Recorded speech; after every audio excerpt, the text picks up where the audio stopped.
Christmas పర్వదినం సందర్భంగా CM Revanth Reddy క్రిస్టియన్లకు శుభాకాంక్షలు తెలిపారు. రాష్ట్రమంతా క్రిస్మస్ వేడుకలు ఆనందంగా జరుపుకోవాలని సూచించారు.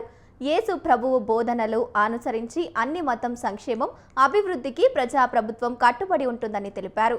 క్రిస్టియన్ మైనార్టీల సర్వతోముఖాభివృద్ధికి రాష్ట్ర ప్రభుత్వం కట్టుబడి ఉన్నదని పేర్కొన్నారు. యేసుక్రీస్తు బోధనలు ఇప్పటికీ ఎప్పటికీ ప్రపంచంలోని మానవాళికి మార్గదర్శకమని వెల్లడించారు. అన్ని మతాల సారాంశం మానవత్వమే అని ఆయన ఎంచుకున్న మార్గం ఆదర్శనీయమని పేర్కొన్నారు.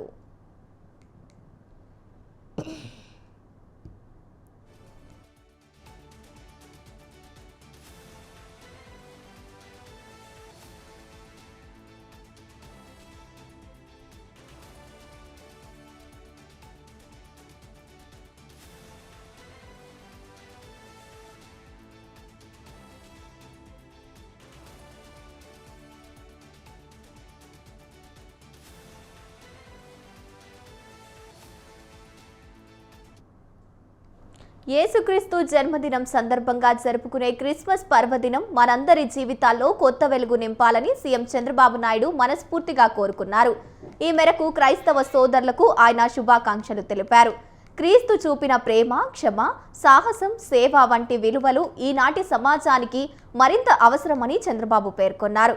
క్రైస్తవ మత విశ్వాసాన్ని నిలబెట్టే పాస్టర్లకు రాష్ట్ర ప్రభుత్వం అండగా ఉంటోందని భరోసా ఇచ్చారు.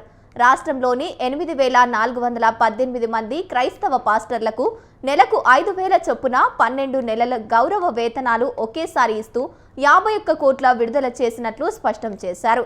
క్రైస్తవుల సంక్షేమానికి ప్రభుత్వం కట్టుబడి ఉందనే దానికి ఇదే నిదర్శనమని సీఎం చంద్రబాబు ట్వీట్ చేశారు.